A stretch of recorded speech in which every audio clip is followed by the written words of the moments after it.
Y el pricing, que para mí es algo que me llama mucho la atención, ¿no? Porque tú tienes Sí. un pricing estratégico donde tú crees que tener un barco más accesible es parte de tu Ahora lo éxito. estudiamos mucho el pricing, en ese momento no, en ese momento, y es lo que aprendes a medida que creces y tienes que convertir lo que has empezado como ilusión y que, no sé, por suerte o por algunos aciertos consigues que te funcione, pero luego necesitas hacerlo crecer, que sea más rentable, y ahí el ejercicio es totalmente diferente. El primer barco llevaba materiales que no era y acabados que no era lógico ponerlos en un barco de esa medida. Y eso, Más caro de la cuenta, quieres sí, decir. sí, sí, claro, ¿Ah, sí? excesivamente buenos. Poníamos muchos acabados en carbono, además algunos eran pues unas piezas hechas a medias con moldes, en carbono. Bueno, tenemos una característica que aún mantenemos de nuestro primer barco, y es verdad que a veces me olvido, que es que una de las piezas que diseñamos para el primero fue lo que se llama el mástil para la bandera, o sea, el soporte para la bandera y para las luces de navegación. Y fue un diseño propio. Normalmente vas y compras uno de un proveedor, y más aún en estas medidas de barco.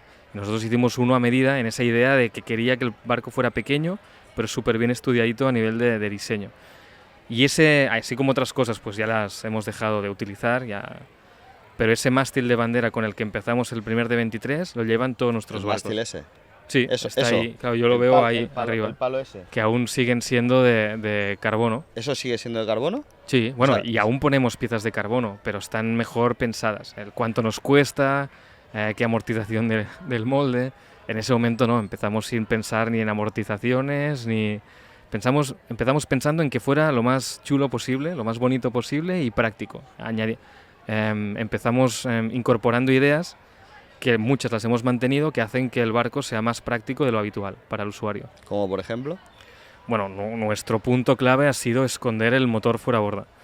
Es decir, los barcos de motor se distribuyen normalmente, se organizan en barcos con motor intraborda, que no ves el motor, y El Travolta es el típico como un barco de estos grandes, ¿no? Que sí, el motor va dentro y sale un palito con la hélice sí, y ya. exacto. Ok. Así, Intra, borda. Vale. exacto, sí, sí, tal cual lo has dicho tú. Ok. Y es lo que en un barco ya de cierto tamaño y cierto tamaño de motor se llamaría que tiene la sala de máquinas. ¿Vale? Pero bueno, exacto, el motor no lo ves, normalmente va debajo de la cubierta, Vale. que sería debajo del suelo donde estamos ahora. Y el barco con motor fuera borda, estamos muy acostumbrados a verlos y cada vez más los barcos que ves con los motores colgados en la popa. Como la Zodiac que hemos hablado antes al principio. Como hace muchísimos años empezaron las marcas de barcos semirrígidos. Luego se aplicaron a barcos ya rígidos también, no solo neumáticas, pero siempre poniendo el motor visto detrás. Y nosotros, pues, hicimos un invento ya en el primer barco. Bueno, digo invento porque un tiempo después me dijeron que otra marca, unos años antes, ya lo había hecho en una ocasión en Estados Unidos, pero bueno, no era conocido, no. Nosotros lo que un poco, pues, decidimos, porque creíamos que era una buena aportación, era coger el motor fuera borda, que al final en coste de mantenimiento es mucho más bajo, luego es más eficiente porque cuando llegas a puerto el motor rota, pivota, y la cola del motor y la hélice quedan fuera del agua, con lo cual no se te ensucian, entonces siempre es más eficiente. Recambios son mucho más económicos si tienes un problema en cualquier momento, lo que sea. Entonces cogimos el motor fuera borda y lo escondimos. Y con eso, pues nosotros pusimos un producto nuevo en el mercado que tiene las ventajas de un barco con motor intraborda, que es que no te condiciona la estética, que tienes un solarium en popa sin tener una barrera visual entre tú y el agua. ¿Popa es atrás? Sí, perdón, popa Sí, es la parte o de sea, atrás. el Es solarium decir, es esta parte de aquí. pones una zona que es muy habitual en el barco, que a nosotros nos queda aquí, y nada, pues que no haya una frontera entre lo que es la conexión del usuario con el mar. O sea, si este fuese un fuera borda convencional, no tendríamos esta zona. No, tendrías los motores O no allí. tendríamos este solarium y además sería muy pequeñito, el barco acabaría aquí y aquí tendríamos unos motores fuera borda. Vale. Y si está muy buen resuelto, tendrías un solarium, pero igualmente luego tendrías unos motores fuera borda que te cortarían por donde hemos accedido, que se llama plataforma de baño. Vale. Ahí no habría plataforma, solo unos pequeñitos accesos en los lados. Y ahí en cambio es un muy buen sitio cuando pones el ancla en un sitio bonito, en una playa, en una cala, es el sitio que es tu conexión con el agua. Es el sitio donde subes y bajas al agua, donde a veces te quedas con los pies en el agua, a veces preparas, no sé, unas gafas de bucear y unos pies de pato, un hinchable. Entonces nosotros hicimos algo, y por eso está muy bien el barco con motor intraborda, pero el motor intraborda tiene otras desventajas que en cambio no las tiene el motor. O sea, mezcláis un poco lo mejor de los dos mundos, ¿no? Por así decirlo. Sí, cogemos lo mejor del barco motor fuera borda y lo mejor del intraborda y lo ponemos en una solución que ahora ya hay otras marcas que lo están haciendo, pero fuimos, podríamos decir, los primeros en hacerlo de una forma exitosa y comercializarlo. ¿Y hay alguna desventaja o todos son ventajas? Para mí, bueno, no sé si alguien de la competencia les habrá encontrado alguna desventaja. Para mí solo son ventajas. Vale. Y nuestros usuarios están encantados. Y muchos usuarios han tenido barco antes, tanto intraborda como fuera borda convencional. Para mí son solo ventajas. Realmente no te sé decir qué ¿4 motores fuera borda son más baratos que un motor intraborda? No, es que si equipas 4 motores fuera borda, es que intraborda llevarías 2 de mucha potencia. Es decir, la relación en caballos la debemos comparar por igual. Ya. Pero si comparas en potencia motor intraborda y motor fuera borda, el barco, no el motor, pues el conjunto de barco y motor es más económico con fuera borda que con intraborda. Porque no es solo el coste del motor, es el motor, el sistema de transmisión, el cómo tienes que preparar la sala donde está ubicado el motor.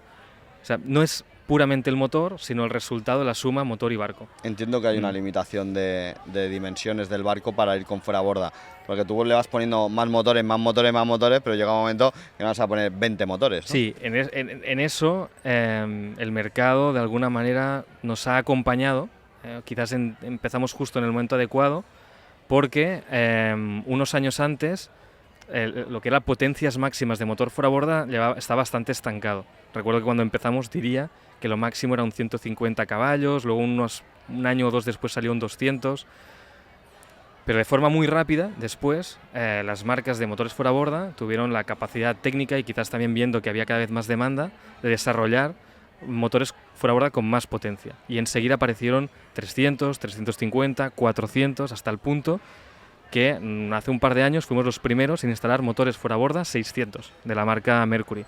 Actualmente es la marca que ofrece más potencia en motor fuera borda, y Mercury, que forma parte de un grupo enorme, desarrolló el motor 600. Y nosotros, bueno, como ya estamos en un volumen importante de motores, pues nos podía encajar muy bien en el barco más grande que estábamos desarrollando en ese momento, y Mercury, bueno, vio con buenos ojos que fuéramos los primeros en instalarlo. O sea que sí, pero sigue habiendo limitaciones. A día de hoy no es normal tener un barco de más de 20 metros con motor fuera borda. Si fuera un barco muy ligero, pensado quizás una semirrígida, o sea, tipo Zodiac, a lo mejor en 20 metros estaría un poco el límite. Pero un barco tipo los que hacemos nosotros, o otros que se comercializan pero con motores fuera borda vistos, ahora el límite, o sea, suele estar en eso. Normalmente no más de 12, 13, 14 metros. Nosotros ofrecemos uno de 14 y pico, el 50, y ahora estamos desarrollando nosotros un barco para 2025 que llevará 4.600 y es un barco de 18 metros. O sea, el 60... ¿El 60 pies? ¿Va a salir con fuera borda? Sí. Teníamos en desarrollo un 65 y al final le pasa por delante en desarrollo. Inicialmente pensabais ponerle intraborda, ¿no? Por Sí, al 65 sí, teníamos previsto, porque además es un concepto diferente, un barco para ir lento, para trayectos largos.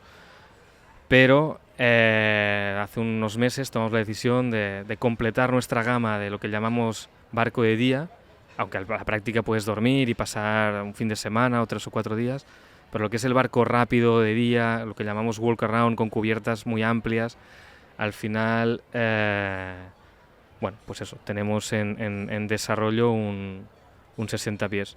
Vale, y entonces porque me estás diciendo de 60 no sé qué, para ponerme en situación yo que no soy muy de barcos, ¿qué modelos tenéis y cómo va? El número entiendo que son todos la longitud del barco en pies. Sí. Bueno, eso cada marca puede hacer lo que ¿En vuestro caso quiera. habéis usado esta nomenclatura? Y es bastante habitual usar esta nomenclatura porque también al usuario le sitúa de qué estás hablando. Entonces sí, nosotros empezamos así con el 23 y la D es una abreviación de la marca, de Antonio Yachts. ¿De dónde viene de Antonio? Es mi apellido. ¿En serio? Sí. ¿Tú lo sabías? Sí. Sí. Claro, yo a él lo conozco hace... De hecho, la historia de cómo lo conocí es curiosa porque realmente Yo llevaba tiempo sintiendo hablar de ellos, porque tenía alguno de sus inversores que le entraron en partes minoritarias, son amigos míos y tal, y me iban diciendo y tal. Y claro, ellos me explicaban y justamente en en tiempo pre-COVID y post-COVID y tal, tanto la aviación privada como los barcos se empezaron a disparar, ¿no? La gente empezó a valorar mucho más el ocio personal y la seguridad que en concreto el dinero, ¿no? Entonces, claro, ellos me decían, es que estos chavales van como un tiro, porque tú quieres comprar un barco y tienes que firmar el slot ahora y ellos ya te lo van a entregar de aquí 1 año y medio o 2. Con lo cual, claro, es una empresa de puta madre, ¿no? Tú ya tienes 2 años de visibilidad de cuánto tienes que ir haciendo, y no solo tienes la visibilidad de cuánto tienes que ir produciendo, sino tienes la visibilidad o tienes el colchón ahí de 2 años de poderte ir preparando para hacer nuevas cosas, ¿no? Con lo cual ellos en este momento ya están pensando lo que quieren hacer de aquí 2 años, ¿no?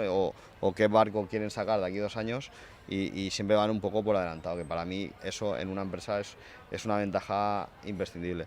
Y después, hostia, luego lo que a priori parece que sea una empresa que consuma caja, pues al final es una empresa que, claro, si tú quieres comprar un barco, como si te vas a Ferrari, te dicen, no, tú quieres el barco de aquí 2 años, sí, pero tienes que ponerme aquí una paga y señal, y joder, eso es una empresa que a priori es la carta a los reyes de todos los empresarios, pero que se da en muy pocos casos, ¿no? Y aquí estaba la casuística de que no solo tenías vendido, sino que tenías los pagos a cuenta, y eso es muy bueno para una empresa porque te permite programarte y trabajar con dinero futuro, ¿sabes? Es la hostia.